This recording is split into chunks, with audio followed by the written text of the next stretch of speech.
Yeah, of course, Nissan is a huge part of the northeast economy, and long may that continue. One of the proposals being put forward by Policy North has been the concept of a free port, effectively a tariff and duty-free zone for the import of raw materials and the export of those finished goods.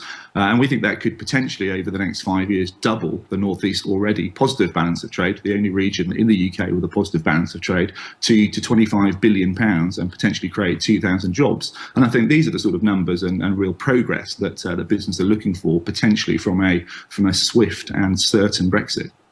Now, Henry, I mean, these are the sort of issues which were raised before the referendum. We now are on the way out. Do you get the sense now that we are getting down to the nitty-gritty of considering those sort of serious problems in these negotiations that are underway between David Davis and Michel Barnier? I think we're certainly starting to hear more about that, but it does feel that the argument's been rather circular, as you suggest. And I think we're still discussing key elements, whether we should be in the customs union or the single market, and we'd certainly expect it to be a little bit beyond that by now. But I think the most important thing to say is that Brexit itself is not either good or bad for business. It's the policies that the government adopts afterwards, and how we leave, and in the speed with which we leave, the interim arrangements that we have in place, and so on. So Open Europe's got a particular vision of Brexit, which I think would enjoy the backing of a lot of businesses, but also people who voted Leave and Remain. Would you say that in the interests of business, both in terms of trade and in terms of access to labour, Britain will have to give way on this question of freedom of movement? I don't think we have to give way on free movement overall. I think we can certainly, as the Leave campaign had it, take back control of our borders, and we can have control over who comes in, and also information about who's here and who's not here, and we can certainly put new restrictions. The information is different from stopping people coming in there. Sure, but we don't have particularly good information at the moment either. The government doesn't really have a complete database of who's actually in the country.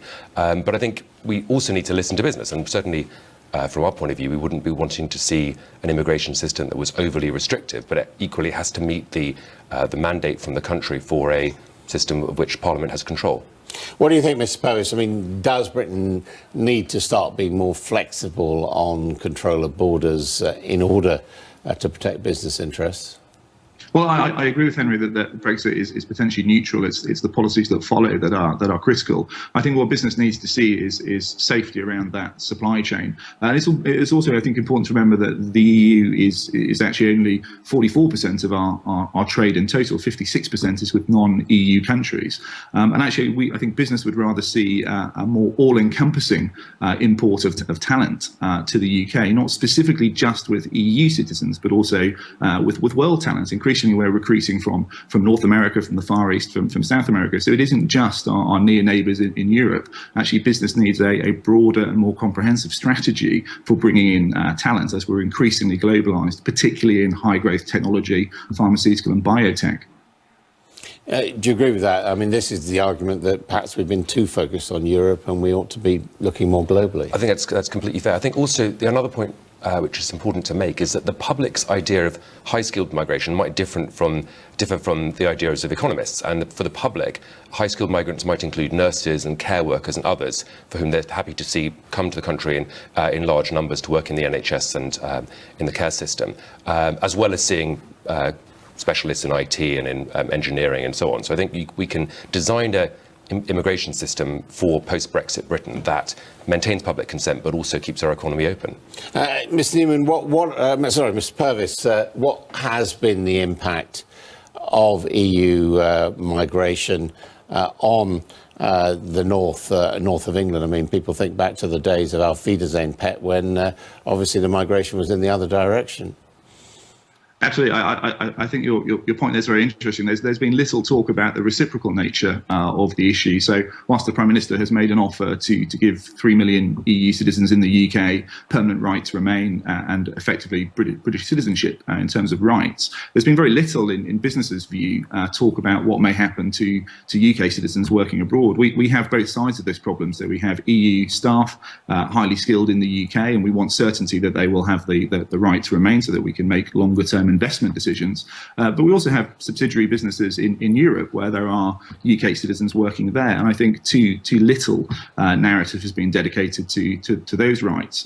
The finer detail of cut-off dates and transition periods, I think businesses perhaps less concerned with, but high-level surety around those big issues of movement is really important. It's what allows us to make 5, 10 and 20-year investment decisions. As far as incoming migration is concerned, can you say that large numbers of EU citizens have come into the northeast and taken jobs that might have been held by people who were already there, or indeed bid down wages?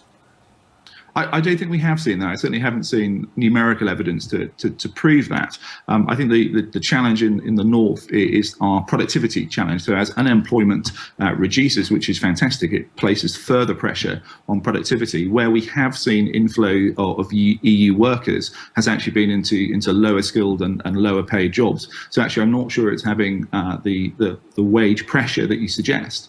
But we're certainly not seeing the volume. This morning, before the show, I checked, there are 2,000 software engineering and related jobs advertised in 20 miles of Newcastle. So there is clearly a void of talent there that clearly isn't being filled by a mass inflow from the EU.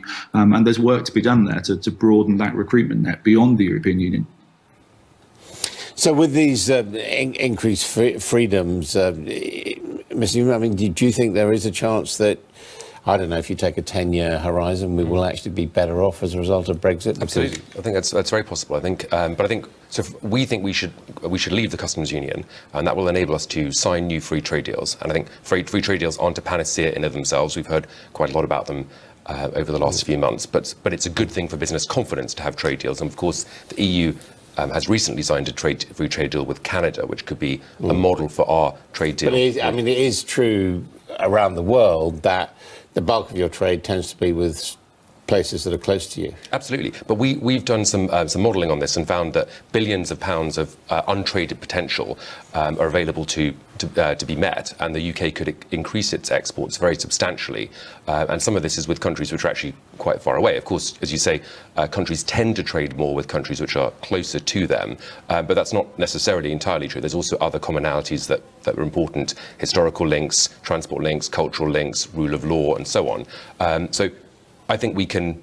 The other point to make is that our trade with the EU is particularly good on goods. It's not as good on services. And one of the problems about us trading into the EU is, first of all, there isn't a particularly good single market for services, but also that we don't share the same language with the rest of the EU. So actually, our services trade is to an extent hampered by the fact that we're overly focused on the EU to the extent of elsewhere in the world. Stephen Purvis, I saw you nodding for much of that, and of course we should concentrate on services because they are the biggest aspect of UK trade. Where do you see the opportunities to do more business for UK services? Well, firstly, at the highest level, I agree with Henry's point that we may well be much better off post-Brexit if this is handled correctly. And also that the proximity argument of trading with your nearest neighbours actually starts to be less relevant when you're trading in digital services and tertiary services rather than products. I think there are a few new lessons in global economics. So the latter half of the 18th century, the northeast of England per capita, GDP per capita, was the richest part not only of the UK but of the world. And actually, if you put it into today's terms, we had a GDP per head greater than Qatar. Now, stand fast recent events where we may well meet them on the way down. I think there's lessons to be learned there. And that wasn't trade with Europe. That was trade with every single corner at the furthest extreme of the world. So leaving the customs union is key to enable the process of signing new trade deals. In the north, we have the GCC and the Arab Chamber of Commerce regularly visiting and making it very clear that they want to be at the front of the queue to sign a trade deal, and perhaps even do some pilot projects regionally in the north to make sure that they're very much at the front of that queue. And that's absolutely what we think is the future, certainly for the north. Not the northern powerhouse model of let's allow a buoyant southeast economy to prop up the north. No, let's allow the north to trade globally and actually rebalance that economy. If we could achieve parity with the southeast, ignoring London, that's £32 billion of GVA, which is a very significant boost. And that's really what's up for grabs here. So I agree with Henry that the post-Brexit future is potentially much brighter than where we were 2 years ago.